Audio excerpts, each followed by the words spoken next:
어제 오늘 여러분들 발제하고 또 질의 토론하는 거 들으면서 옛날 90대 초반에 그 기학연 모임 모여가지고 한참 이야기하던 그 시절이 생각이 났습니다.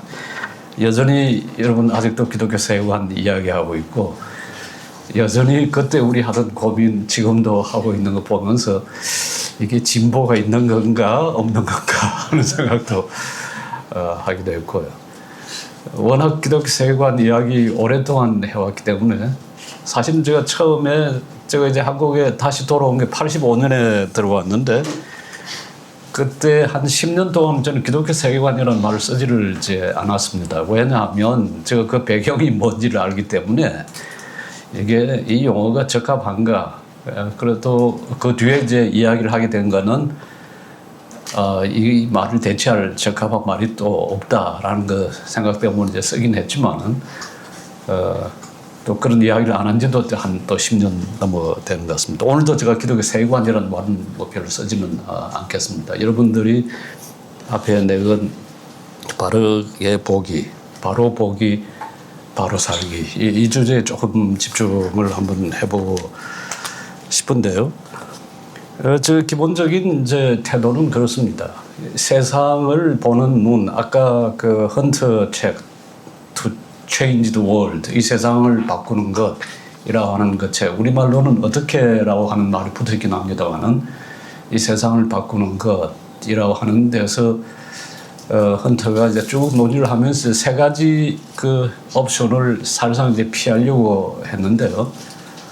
하나는 크게 보면 두 가지죠. 하나는 세상을 도피하는 쪽하고 그게 이제 제세력파 쪽으로 이제 설정을 했고 또 하나는 세상을 이제 깊숙이 들어가서 이제 바꾸려고 하는데 하나는 이제 우파적인 방식으로 바꾸려고 하는 것. 그럼 우리나라에서는 그걸 이제 무슨 운동이라고 그러죠? 성시화 운동 같은 그런 방식이거나 아니면 이제 진보적인 방식이 이제 세상을 바꾸는 짐 왈리스가 시도했던 이제 그 세 흐름을 이야기를 하면서 결국 그게 이제 옳은 방식은 아니다라고 하는 건데 저도 대체로 이제 헌터가 이야기하려고 하는 부분에 이제 동의를 합니다. 그러면서 이제 내세우는 게 이제 그 신실한 현존의 그 신학인데요. 문제는 어떻게 이제 신실하게 자기의 삶의 자리에서 현존하는가, 어떻게 신실하게 이제 살아가는가 일 텐데요. 이제 그렇게 하려면 우리 자신이 누구인가, 자기 자신의 그 아이덴티티에 대한 분명한 그 의식이 필요할 것 같습니다. 내가 누구인가. 근데 내가 누구인가 하는 물음이, 이 아이덴티티에 대한 물음이 결국 내가 어디에 살고 있고 내가 살고 있는 세상과 문화와 삶의 현장과 어떤 관계인가, 그 컨텍스추얼한 거에 대한 분명한 인식이 필요할 것 같은데요. 저는 그것과 관련해서 이제 가장 중요한 성경에서 가르치는 개념이 세상으로 보냄받음이라고 하는 게 아닌가 하는 생각을 합니다. 요한복음 17장에 보면 예수님이 저희는 세상에 있사오나 그렇게 이야기를 이제 하는데요. 세상이 우리의 삶의 자리이고 우리의 삶의 현장이고 우리가 살아내야 할 곳인데 여기에 이제 살아내는 방식이 그냥 세상에서 태어났기 때문에 하이데거가 이야기하는 것처럼 세상에 던져졌기 때문에 이 세상에 사는 것이 아니라 조금 뒤에 가서 보면 내가 저희를 세상으로 보내오니 그렇게 말씀을 하시거든요. 근데 세상에서 태어난 사람들을 주께서 부르셔서 자기의 백성으로, 자기의 제자로, 자기의 한 가족의 일원으로 삼으면서 그냥 그곳에 편안하게 머물게 하질 않고 다시 세상으로 이제 보내오니 그렇게 이제 이야기를 이제 하고 있지 않습니까? 그러니까 그리스도인들이 세상에 사는 방식이 한편으로는 세상에서 태어나고 세상에 존재하는 것이면서 또 다른 한편으로는 그 존재 방식이 그냥 던져진 존재로서의 존재 방식보다는 보냄받은 자로서의 존재 방식을 이제 이야기를 이제 할 수가 있을 겁니다.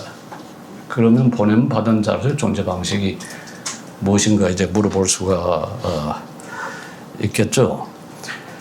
근데 지금 우리가 살고 있는 세상을 아까 헌터는 이제 사실 두 가지 그 도전이란 두 가지 단어를 사용해서 이야기를 하는데요. 하나가 해체이고 다른 하나가 차이입니다. 차이라고 하는 것은 그러니까 거기서부터 이제 파생되는 것은 하나의 다원주의적 삶의 방식이죠. 하나의 동일한 공간, 동일한 사고방식, 동일한 세계관이 아니라 다양한 세계관과 다양한 삶의 방식과 다양한 뭐 정치적, 문화적 지향 가운데 우리가 처해 있다는 것이고요. 그것 때문에 어떠한 세계관도 그 자체로 우위성을 이제 주장할 수 없는 그런 그 삶의 정황, 아니면 우위성을 주장하지 않는다고 하면 그 일종의 세계관의 투쟁이 있어야 하는 문화 전쟁을 벌이는 이제 그런 상황이 하나가 벌어질 수가 있고, 다른 하나는 해체 도전이란 말을 쓰는데 그게 디컨스트럭션이잖아요. 해체 도전은 건 전통적인 의미론의 붕괴입니다. 전통적 의미론은 뭐냐면 신입회와 신입회양이 1대1의 대응 관계를 갖는 거잖아요. 그러니까 우리가 어머니 그러면 그 어머니는 어머니라고 하는 나의 그 어머니를 이제 지칭하는, 아니 여기 있는 컵 그러면 컵이란 말은 컵이란 대상을 지칭하는, 그래서 신입회와 신입회양이 기표와 기의가 1대1의 대응 관계를 갖는 그런 세계인데, 사실 이런 그 세계에 이제 진리라고 하는 게 이제 근거하고 있잖아요. 우리가 뭘 참이라고 그럴 때, 예를 들어서 이것은 컵이다 그렇게 말하면, 이것은 컵이라고 하는 나의 진술이 이게 컵이라는 사실과 그게 코레스폰드 할 때, 대응 관계, 1대1의 대응 관계를 가질 때 그걸 참이라, 아 그래 맞다, 이것은 컵이라는 말이 이것이 컵이라고 하는 사실을 지칭하는 것일 때, 1대1의 대응 관계를 가질 때, 아 그 말이 맞다, 그 맞음으로서의 진리를 참을 이야기를 할 수 있는데, 그게 이제 다 깨어졌다는 거거든요. 그게 이제 디컨스트럭션입니다. 해체라고 하는. 그러니까 이제 지칭하는 기호와 기호를 통해서 지칭되는 기표, 그걸 통해서 이제 표현되는 것 사이에 1대1 대응 관계가 없는.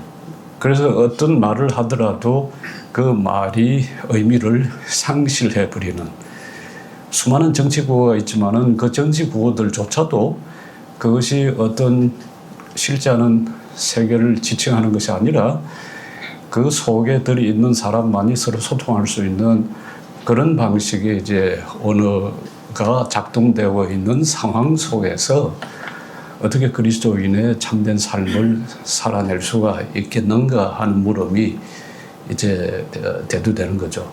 그러니까 한편으로는 그리스도교적인 기독교적 세계관만 있는 것이 아니라 다양한 세계관, 뭐 그게 소비주의적 세계관일 수도 있고 무슨 세속주의적 세계관일 수도 있고 또는 어떤 하나의 특정한 종교적 세계관이 될 수 있는데, 그 가운데 이제 어떻게 그리스도인의 삶을 살아낼 수 있는가라고 하는 질문, 또 하나는 말이 의미를 상실해버린 그런 삶의 상황에서 어떻게 그리스도인의 그 복음의 진리, 복음을 선포하고 전달하고 그래서 서로 소통할 것인가 하는 그 문제에 부딪히고 있는 우리의 삶의 허질이라고 할 수가 있겠죠. 이게 이제 우리의 물음인데, 오늘 이렇게 지금 제목을 건 이 상황에서 우리가 어떻게 바로 보고 어떻게 이제 바로 살 것인가라고 하는 질문입니다. 그래서 제가 이제 넘어가고자 하는 두 번째 텍스트는, 첫 번째 텍스트가 요한복음 17장이었고요. 길게 이야기할 수 있지만 너무 길게 하다가는 이제 시간 다 보낼 테니까요. 두 번째 텍스트는 이제 누가복음 10장입니다. 예수님이 어느 날 율법 교사를 만나서 율법 교사가 이제 질문을 던지죠. 선생님이 어떻게 하면 영생을 얻을 수가 있겠습니까? 그랬더니 예수님이 그 질문에 대해서 그냥 곧장 대답을 하지 않고 다시 질문을 던집니다. 예수님의 방식이죠. 마치 요한복음 1장에서 세례요한 제자가 둘 따라올 때 예수님이 돌아보면서 요한복음에서 예수님의 첫 번째 하신 말씀인데 내가 무엇을 찾느냐? 내가 무엇을 찾느냐? 그랬더니 예수님의 요한의 제자들이 그 사람들도 다시 질문을 하죠. 어디에 계십니까? 어디에 지금 머물고 계십니까? 그런데 이제 누가복음 10장에 가서 보면 율법교사가 그 질문을 할 때 예수님이 곧장 답을 하지 않고 이제 율법교사한테 질문을 했습니다. 선생님은 어떻게? 선생님은 어떻게? 그러니까 율법교사에게 어떻게 율법이 무엇이라고 쓰여 있고 그 율법교사에게 그걸 어떻게 읽으십니까? 그랬더니 율법교사가 아주 교사답게 답을 하지 않습니까? 하나님을 마음과 뜻과 정성과 온갖 힘을 다해서 사랑하고 이웃을 내 자신처럼 사랑하라 하는 겁니다. 그랬더니 예수님께서 뭐라고 했습니까?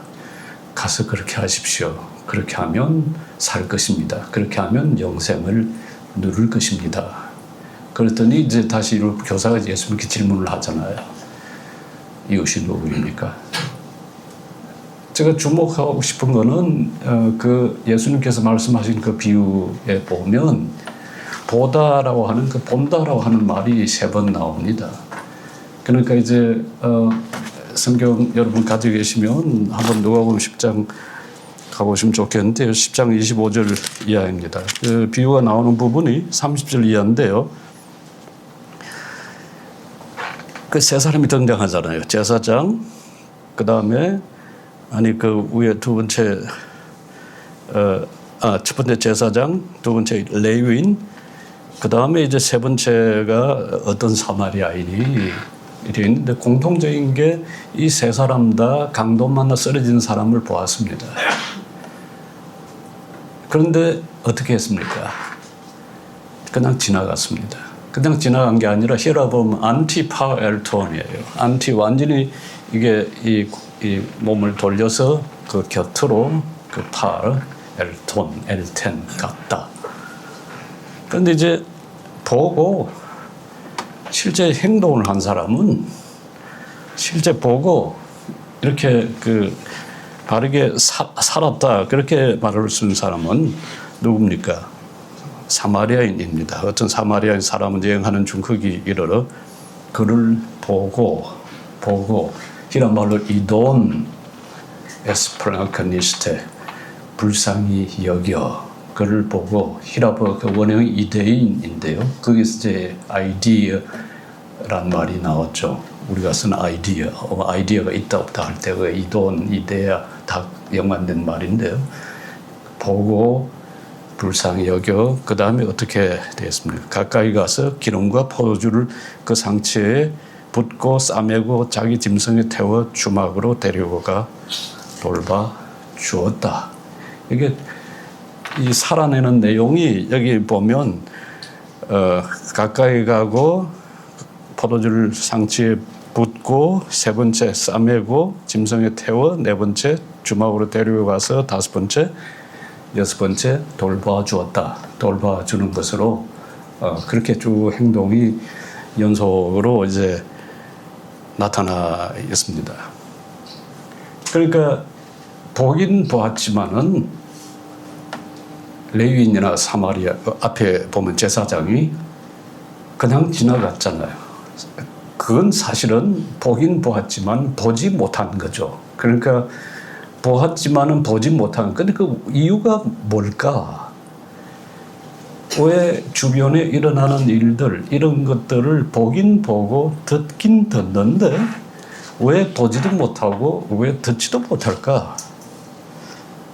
이게 어떤 지적 능력의 부족 때문일까? 어떤 논리적 사고 능력이 없어서일까? 뭐 때문일까? 여러분 한번 자세히 그 33절, 그 10장 33절을 자세히 한 번 더 보십시오. 어떤 사마리아 사람은 여행하는 중 거기 이르러 그를 보고 불쌍히 여겨 가까이 가서 이제 행동을 쭉 한 걸 6가지 행동으로 기술이 되어 있는데요. 차이가 뭡니까? 레위인과 제사장과 사마리아인의 차이가 불쌍히 여겨라고 하는 말이죠. 그 사이에 있는 말이 불쌍히 여겨. 레위인과 제사장은 보고 그냥 보긴 봤지만은 사실은 보지 못하고 그냥 지나간 셈이고, 여기 레위인은 보고 그 불쌍히 여겨 그리고 이제 행동을 이제 취했던 거죠. 이 불쌍히 여기다 뭐 여러분들도 아마 들어서 아실 텐데요. 에스플랑크니스테라고 하는 말 뿌리가 명사 스플랑크나입니다. 스플랑크나는 내장 또는 간장, 심장 그걸 이제 뜻하는데요. 가령 빌레몬서에 보면 바울이 빌레몬한테 오네시모스를 돌려보내면서 그 짧은 편지, 한 1장밖에 안 되는 편지에 스플랑크나라는 말을 3번이나 썼어요. 이는 나의 심장이라, 이는 나의 사랑이라. 그때 이야기하는 단어 스플랑크나, 이는 나의 내장이라, 우리말에는 이는 나의 신복이라. 신복이라고 하는 그 마치 부하처럼 무슨 자기는 오야 보이고 뭐 고봉, 오야봉 그런 관계처럼 있는데 사실 그게 아니라 내가 지극히 사랑하는 사람이라 이제 그 말이지 않습니까? 그러니까 차이는 결국 보면 다른 것보다는 그 고통에 대한 민감성입니다. 고통에 대해서 보이는 반응. 그 고통을 그냥 고통으로 그냥 아무것도 아닌 것으로 그냥 스쳐가는 것이 아니라 그 고통받는 삶의 현장에 자기 자신을 대입시키고 그게 반응을 보이는. 그러니까 이제 여기 보면 전통적인 하나 윤리 규칙을 가지고 말한다면 아마 황금률을 이야기할 수가 있을 거예요.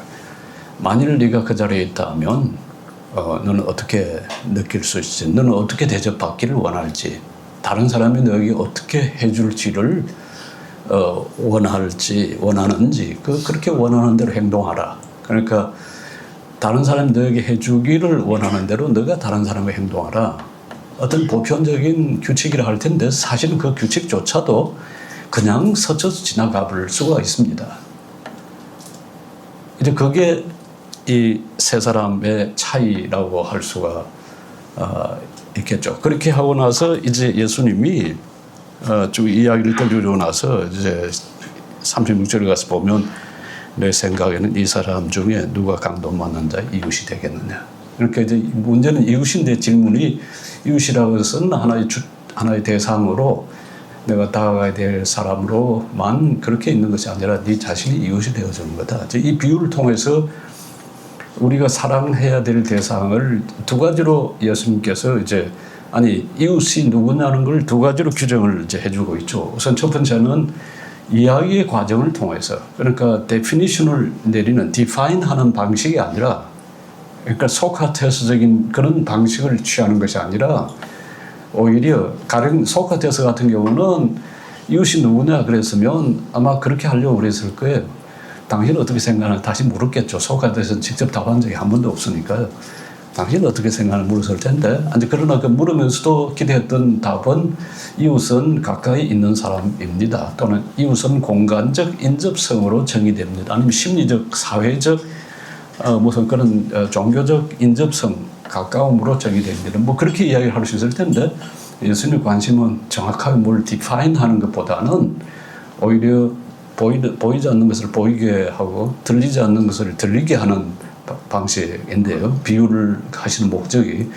그래서 지금 이걸 통해서 예수님께서 보여주시는 것은 이웃은 내 도움이 필요로 한 사람, 가까이 다가가야 할 사람, 네가 그 상처를 싸매줘야 할 사람, 그 사람, 고통받는 삶의 현장에 있는 현실에 처한 사람이 이웃이고 이웃이다.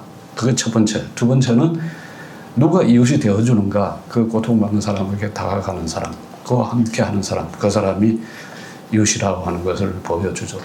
다른 비유에서 우리가 익숙하게 아는 마태복음 25장 비유에서는 이러한 이웃이 되어주는 사람을 일컬어서 예수님 뭐라고 부릅니까? 의인이라고 부릅니다. 그러니까 마태복음 25장 여기 가서 보시면 여러분들 잘 아시는 염소와 우리가 흔히 염소와 양의 비유라고 그러지 않습니까? 그 25장 그게 어디죠? 25장 보면 이제 다른 민족을 그 앞에 모으고 각각 구분하기를 목자가 양과 염소를 구분하는 것 같이 하여 양은 그 오른편에 염소는 왼편을 두리라. 이제 그렇게 말씀하시면서 줄일 때 먹을 것을 주고 목마를 때 마시게 하고 나그네 되었을 때 영접하고 헐벗을 때 옷을 입히고 병들었을 때 돌보고 옥에 갇혔을 때 와서 보았느니라. 이렇게 딱 6 이제 부류의 6가지 행동을 예수님 이야기를 하시면서 37절에 보면 이에 의인들이 대답하여, 그러니까 마땅히 해야 될 일을, 그 자리에서 해야 될 일을, 아까 헌터의 용어를 쓰면 마땅히 그 자리에서 요구되는 신실한 현존의 삶을 산 사람은 그렇게 번역해서 이야기를 할 수가 있을 겁니다. 의를 행한 사람, 의를 행한 사람. 그러니까 뭐가 신실한 행동하는 방식이냐? 어떻게 하는 게 신실한 행동하는 방식이냐? 어떻게 바르게 살기 방식이냐? 단순히 보는 데만 그치지 않고 신실한 행동하는 방식은 하나님께서 원하시는 그 자리에 있을 때 원하시는 그 행동, 그 삶. 미가서 6장 8절에서 이야기하는 처럼요. 미가서 6장 8절은 뭐라고 이야기합니까? 하나님께서 우리에게 원하시는 것, 우리에게 바라시는 것은 첫 번째, do justice. 의를 행하라. 정의를 실천하라. 두 번째가 뭡니까? love mercy. 인자를 사랑하라. 그러니까 자비를 베푸는 것. 여기 마치 선한 사마리아인 했던 것처럼 세 번째가 뭡니까? walk humbly with your God. 너희 하나님과 겸손하게 함께 걸어가라. 신실하고 믿음을 보이고 겸손한 삶을 살아가는 것. 그게 하나님께서 우리가 처한 삶의 현실, 삶의 현장에서 원하는 것이라 하는 것을 볼 수가 있는데요. 그 사람들, 그래서 여기에 보면 마태복음 25장에서는 의인이라고 부릅니다. 옥에 갇힌 사람 돌아보고 굶주린 자를 먹이고 목마른 자를 마시게 하고 하는 그게 의의 실천이고 의를 행하는 거고, 그게 헌터의 용어를 쓰면 신실한 현존의 방식이라 그렇게 이제 말할 수가 있겠죠. 그런데 이런 신실의 현존의 방식은 아마 각각 삶에 처한 상황에 따라서 다를 수가 있을 겁니다.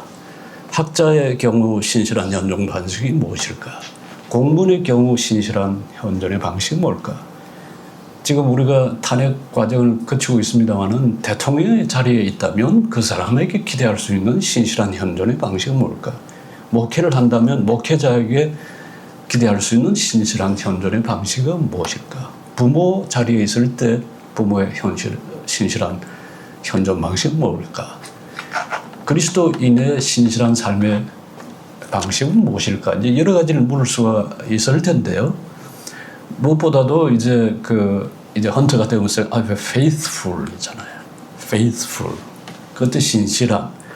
우리 옛날 번역을 하면 아마 충성하는, 이렇게 내가 충성하라, 죽기까지 충성하라, 지사 충성 할 때 그 충성, 그 피스토스, 신실한 자가 되는 것 이야기할 수가 있겠죠. 신실한 방식으로 살려면 몇 가지 전 조건이 필요하다고 생각합니다. 헌터가 쓴 중에 이 성품의 상실이란 다른 그 책도 있는데요. 이 양반도 이제 그 캐릭터, 성품이라는 걸 굉장히 강조를 하죠. 아마 첫 번째 캐릭터, 첫 번째 미덕이라고 할 수가 있다면 어디에 있더라도 자기가 할 수 있는 최고의 역량, 최고의 기량을 닦고 그리고 발휘하라라고 하는 게 아닐까 싶습니다. 만일 학자라면 뛰어나봐야 뭐 얼마나 뛰어나겠습니까만은 그러나 학자에게 기대할 수 있는 자기 분야, 자기와 다루는 문제에 대해서 최고로 해낼 수 있도록 스스로 닦고 그걸 발휘하는 것. 그걸 히랍 사람들은 아레테라고 불렀습니다. 소크라테스가 아레테를 주고 뭐 플라톤이 했던 그 아레테. 이 신약 성경을 보면 빌립보서 3장에도 아레테가 나오는데요. 그 탁월함을, 뛰어남을. 그러니까 칼에게 요구되는 것은 날카로움이고 말에게 요구하는 것은 물론 인간의 관점일 수 있지만은 아주 튼튼하게 잘 달릴 수가 있어야 하고, 그리고 음식에 요구할 수 있는 것은 그게 몸에 영향이 되어야 하는 것처럼 그 발휘할 수 있는 아레테. 그 자리에서 자신의 그 최선의 역량을 다할 수 있도록 그걸 발휘하기 위해서 훈련시키고 수련하고 그걸 닦는 것. 근데 거기 못지않게 저는 두 번째 그렇게 하기 위해서는 필요한 게 그 정직함이라고 생각해요. 그러니까 이제 탁월한 능력을 발휘하기 위해서 밑에 필요한 게 이제 정직함. 무슨 일을 하든지, 그게 공무원 일이든 아니면 무슨 뭐 교사의 일이든 무슨 일이든 그리스도인의 어디에 처하든지 정직하고 공정하고 편견 없이 판단하고 사람을 대할 수 있는 것. 세 번째는 무슨 일을 하더라도 신실한 현존이 가능하려면 저는 그 겸손이라고 생각합니다. 겸손이라고 하는 humility라는 말인데요. 단순히 그냥 다른 사람 앞에 그냥 굽신거린다든지 뭘 이렇게 하는 그것보다는 훨씬 더 이제 성경에서 가르치는 것처럼, 예를 들어서 마태복음 11장 28절 거기 보면 예수님이 수고 무거운 짐진 자들아 다 내게로 오라. 그러면서 내 마음은, 예수의 그 마음을 드러내신 게 두 가지 있지 않습니까? 나는 온유하고 그 다음 두 번째가 뭡니까? 겸손하니. 그 히라말로 타페이노스인데요. 타페이노스는 사실 신문상을 보면 가장 비천한 사람입니다. 그러니까 예수 그리스도가 사람들을 대하는 방식이 무슨 나는 하나님의 아들이고 나는 하나님이니까 너희들 이렇게 위에 앉아서 이렇게 위에서 나를 내려다본다 하는 게 아니라, 신학적으로 이야기하면 삼위일체 제2 세컨드 퍼슨이신 그분이 말씀이 육신이 되어 이 땅에 오셔서 성육신 하셔서 함께 사실 때 자기 자신의 위치를 타페이노스로 봅니다. 신분적으로 봐서 가장 비천한 자리에 처해 있는 사람, 가장 나는 비천한 자, 누구보다도 비천한 자이다. 그러니까 누구나 그 온유함, 그 사용된 온유함, 프라우테스란 말이 사실은 어떤 세계관, 어떤 그 가치관을 갖든지, 어떤 나와 차이가 있든지 그 차이를 수용하고 받아들이고 용인하고 허용하는 그런 성격이죠. 베드로전서 3장 15절에 그 예수 그리스도를 주로 삼고 그리고 너의 소망의 근거 이유를 그 로고스를 묻는 사람에게 대답할 준비를 하되 뭐라고 합니까?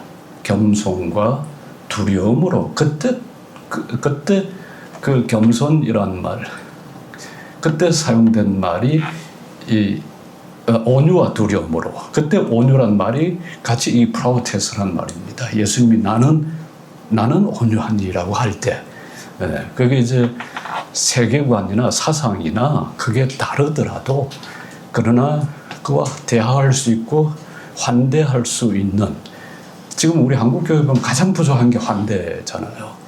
환대보다는 오히려 배제하고 배타하고 다투고 싸우려고 하는, 그런데 그 보면 예수님의 마음과는 너무나 거리가 먼 방식이죠. 그러니까 신실한 현존을 위해서는 어떤 자리에 무엇을 하든지 그 탁월성이 필요하고요. 그러나 그 탁월성을 수행하되 그걸 하기 위해서 정직함과 성실함이 일테고요. 그러나 가장 밑바닥에 내가 가져야 할 마음, 그게 학자의 자리에 있든 아니면 공무원의 자리에 있든 무슨 자리에 있든 간에 가장 낮은 자라고 예수께서 취하셨던 것처럼 그것을 취하는 그게 아마 생각하는 태도일 거고요. 삶을 살아내는 가장 밑바닥에 있는 걸 거라 그렇게 생각합니다. 자, 그런데 이걸 어떻게 해낼 수 있냐? 어떻게 그 아래의 탁월성을 발휘하고 어떻게 그 정직과 성실함 그리고 어떻게 이 겸손한 삶, 낮아짐의 삶을 살 수가 있는가? 우리의 자연적인 그냥 그 본성만 가지고는 그걸 할 수가 없는 거 우리가 너무 잘 알지 않습니까? 제가 지금 이 대목에서 C.S. 루이스를 좀 끌어들이겠습니다. 루이스가 쓴 스쿨테이 편지 보면 18번째 편지에 거기 보면 지옥의 철학과 그리스도의 철학을 대비시키고 있습니다. 제가 지금 시간이 몇 분 남았죠? 8분. 오케이.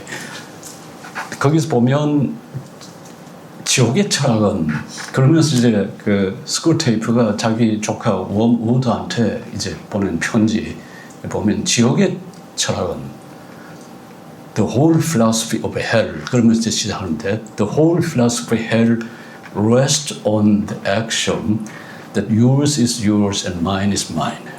네 건 네 거고 내 건 내 거라. 나에게 좋은 것은 나에게만 좋고 너에게 좋은 건 너에게 좋다. 그러면서 이야기하는 게 결국 문제는 먹느냐 먹히는 거냐. 그러니까 그러면서 그 문단 제일 마지막에 to be means to be in competition 이렇게 붙이고 있어요. 존재한다는 것은 곧 경쟁한다는 거야. 그러니까 내가 먹지 않으면 먹히게 되고 내가 이기지 않으면 다른 사람이 지게 되고 얻는 게 아무것도 없다.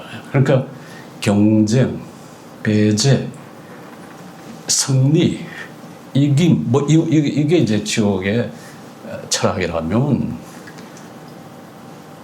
이제 그리스도의 철학, the enemy's philosophy, 저 원수의 철학은 이라고 하면 나오는 게 하나면서 셋이라고 그래. 하나면서 셋이라고 그래라는 거 여러분 금방 들어오잖아요. 삼위일체래. 그러면 그게 사랑으로 연결된다고 그래. 말도 안 되는 소리를 하고 있지. 그러면서 이제 스쿨테이프가 조카한테 그러죠. 그러면서 이제 그 그리스도의 철학의 특징을 하나이면서 셋인. 그게 이제 나중에 동방신학을 통해서 이제 서방으로 20세기 중반 이후에 들어와서 이제 쭉 퍼진 개념 중에 하나가 페리코레시스라고 하는 게 있잖아요. 그게 이제 내재, 공존.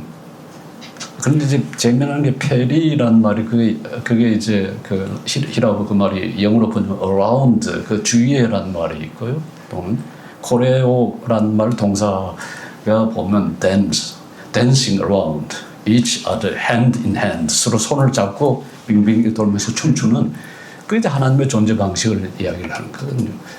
그러니까 홀로 존재하는 것이 아니라 함께 존재하고 함께 존재하면서도 그러나 그 개별적 독자성은 여전히 가지고 있는 방식의 삶, 서로 협력하고 서로 사랑하고 서로 사랑받는 삶. 그러니까 아까 이야기한 to be means to be in competition 그것과 대비해서 이야기하자면 그리스도의 철학은 to be means to be loved 사랑받고 and to love 사랑하는 것.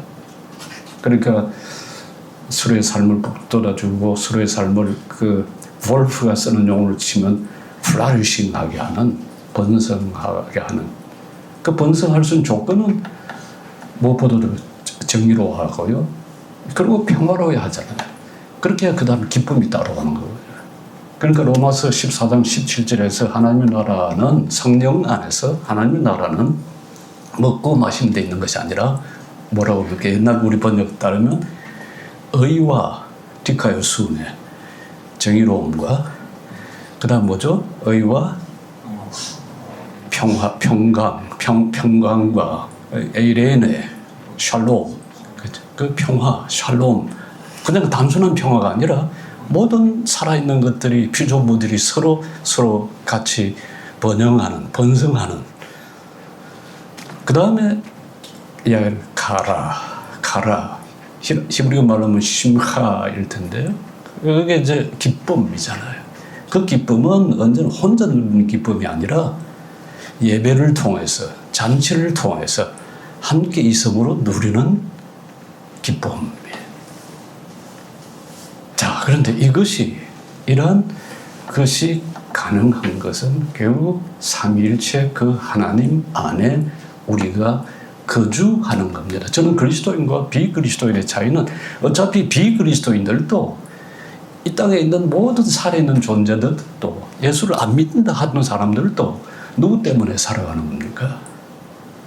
여기 어제 저녁에 여러분 공부한 바빙크의 말을 가지고 이야기해서는 하나님의 계시 때문에, 하나님이 스스로 자기를 보여주시기 때문에, 하나님께서 창조하셨기 때문에, 하나님이 옛날에 창조한 것으로 그냥 머무는 것이 아니라 지금도 우리를 그 창조하시는 그 능력과 지혜와 힘으로 여전히 붙들어 계시고 우리가 소통하고 우리의 삶을 가능해 주는, 저는 신자든 신자 아니든 간에 이걸 이제 그 네오 캘빈이즘 전통에서는 common grace, 공통 은혜라는 말로 표현하죠. 누구에게나 하나님께서 common하게 공통으로 그리고 고르게 주신 그 은혜로 우리가 살아간다.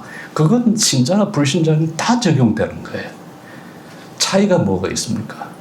신자는 그걸 아는 사람들이고 불신자는 알지도 않고 인정하지도 않고 감사드리지도 않고 로마서 1장 표현을 하면 하나님께 영광 돌리지 않는 그 사람들이 불신자들이고, 신자는, 그리스도인은 이 모든 나의 삶이, 나의 존재가 하나님의 그 사랑으로 가능하다고 하는 걸 인정하고 알고 감사하고 하나님께 영광을 돌리는 사람들이겠죠. 자, 그런데 이게 이제 뭐냐면 결국 그리스도 안에 거주하는 거거든요. 그리스도 안에서 거주하는 것. 그걸 이제 바빙크도 그러고 카이프도 그러고요. 이제 최근에 활동하고 있는 아까 제가 이름을 한번 들었던 그 미로슬라 볼프 같은 경우도 그러고요. 그걸 우리의 삶이, 우리 자신이 하나님의 dwelling place가 되는 것, 하나님의 거주하는 곳. 그걸 이제 최근에 쓴 그 볼프에서 쓴 그 The Home of God 또는 God's Home, 하나님의 집이라고 이란 말로 표현합니다. 그게 이제 Kingdom of God, 하나님의 나라의 다른 표현이기도 하죠. 우리가 개인으로서뿐만 아니라 함께 하나님의 집, 하나님이 거주하는 곳이 되고 우리가 모두 한 삼위일체 하나님 안에 거주하는 그런 삶인데요. 이제 이런 삶이 가능하려면, 또 이런 삶이 가능한 것은 우리가 그리스도와 함께 죽고 함께 사는 것, 그리스도와 함께 연합하는 것. 그러니까 만일 우리가 그리스도와 함께 연합하지 않는다면, 그래서 그 생명과 힘과 능력과 지혜가 우리 속으로 흘러 들어오지 않는다면 그 삶은 불가능한 거죠. 다시 스크루테이프의 편지 가면 8번째 편지에 보면 그 스크루테이프가 워무드한테 이렇게 이야기를 해요. 우리에게 인간은 먹잇감이야. 우리에게 인간은 먹잇감이야. 그런데 저 원수는, 저 하늘에 있는 저 원수는 사랑의 대상이래. 그 말도 안 되는 소리를 하고 있어. 그러면서 We are empty. 우리는 비었어. 그래서 would be filled. 채워지기를 바래. 텅 비었기 때문에 개걸스럽게 먹어야 돼. 끊임없이. 그래도 다시 배고파. 또 먹고 또 먹고. I'm still hungry. 이런 거죠. 그런데 그리스도는 He is full and flows over. 그는 충만해. 그는 가득 찼어. 가득 찬 게 특징이 뭡니까? 물을 독에 채우면 가득 차면 넘쳐 흐르잖아요. He flows over. 넘쳐 흘러. 그 사랑의 속성이에요. 사랑은 overflowing 하는 거예요. 사랑은 overflowing 하는 거예요. 넘쳐 흐르는 거예요. 그러니까 이걸 이제 골로새서 이제 그다음 텍스트 이제 마지막 텍스트인데요. 제가 이걸로 하고 마치겠습니다. 골로새 2장 6절 보면 그러므로 너희가 그리스도 예수를 주로 받았으니 그 안에서 행하되 그 안에 뿌리를 박으며 세움을 받아 교훈을 받은 대로 믿음에 굳게 서서 감사함을 뭘 하라? 넘치게 하라. 그러면서요. 이제 제가 평생 했고 지금도 하고 있는 이제 학문을 언급합니다. 누가? 철학과 헛된 속임수로 너희를 사로잡을까 주의하라. 이것은 사람의 전통과 세상의 초등학문을 따름이요 그리스도를 따름이 아니니라. 제가 이 구절을 가지고 그게 작년인가 벌써 재작년인가요? 한번 여기 와서 강의를 서울대에서 한 적이 있는데요. 어떻게 보면 우리말 번역은 상당히 오해를 주는 번역이에요. 저보고 번역하라 그러면 이렇게 번역하겠어요. 너희는 조심하라. 왜냐하면 그 히라보 보면 블레페테란 말을 블레페이테. 너희가 조심하라. Be careful. Be aware of that. 뭐 쭉 이렇게 하고 붙은 문제 나오거든요. 그렇게 하고 나서 뭘 조심해야 하면 헛된 속임수인 철학을 조심해야 하는데 어떤 철학이냐면 그 철학은 사람의 전통과 세상의 초등학문을 따르는 그런 철학. 그러니까 그리스도를 따르지 않는 그런 철학을 조심하라. 그리고 사실 곧장 그 다음에 나오는 것 6절하고 연결시켜서 보면 우리가 해야 될 철학은 그리스도를 따르는 철학이에요. 그리스도를 따르지 않는 우카타 크리스톤. 그리스도를 따르지 않는 철학이 아니라 필로소피아 카타 크리스톤. 그리스도를 따르는 그리스도에 의한 철학. 나중에 에라스무스는 사실 어제 그 발제한 가운데 에라스무스와 종교의 관계 이야기한 부분이 누가 그게 이제 1장 부분 다른 부분이 있었죠. 사실 이제 바빙크는 19세기 그 후반 사람이라서 그 당시 연구의 결과예요. 이문주의와 종교개혁을 서로 대립시키는. 지금은 그렇게 보는 사람은 살상 거의 없습니다. 종교개혁은 인문주의 없이는 나올 수가 없다. 그 연속성을 보는. 그게 이제 continuity thesis거든요. 이걸 discontinuity 관점을 보는 게 아니라. 근데 에라스무스는 그걸 1516년에 신약 성경을 히랍으로 처음 이제 서양 역사에서 최초로 히랍 성경을 편집해낸 사람이 에라스무스잖아요. 1516년에 그게 이름이 노붑 인스트루멘툼이에요. 그게 이제 서문에 붙인 게 라틴 말로 파라클레시스 아드 렉토렌피움 경건한 독자를 위한 그 권유라는 데서 에라스무스가 처음으로 필로소피아 크리스티 그리스도의 철학이라는 말을 사용을 해요. 그러니까 그리스도의 철학은 뭐냐? 그리스도의 철학이라는 건 그리스도를 따라 사는 삶의 철학인데 그걸 여기서는 그 9절 10절에서는 이렇게 표현해요. 그 안에는 신성의 모든 충만이 육체로 거하시고 너희도 그 안에서 충만해졌으니 그는 모든 통치자와 권세의 머리니라. 결국 문제는 권세, 힘, 어떤 권세, 어떤 권력, 어떤 힘 안에서 그 힘으로 사는가 하는데 그 그리스도의 권세를 이야기하면서 여기 사용한 말이 충만이에요. 히라말로 플레이로라, 플레이시스, 충만함. 그러니까 그리스도의 충만함으로 우리가 살아갈 수 있을 때 그때 살상 비로소 바로 보고 우리가 바로 살 수가 있는 그 충만함에 거할 때. 그러니까 이제 악마가 그 스쿨테이프가 자기 조카한테 이야기할 때 We are empty. 우리는 비었어. 가진 게 아무것도 없는. 심지어 스쿨테이프 현재 거기 보면 악마는 쾌락을 줄 수가 없어. 쾌락이라고 하는 것은 저 위에 분이 우리한테 주시는 거야. 즐거움, 기쁨, 심지어 쾌락조차도 악마의 산물이 아니라 하나님께서 그리스도를 통해서 우리에게 주시는 거라.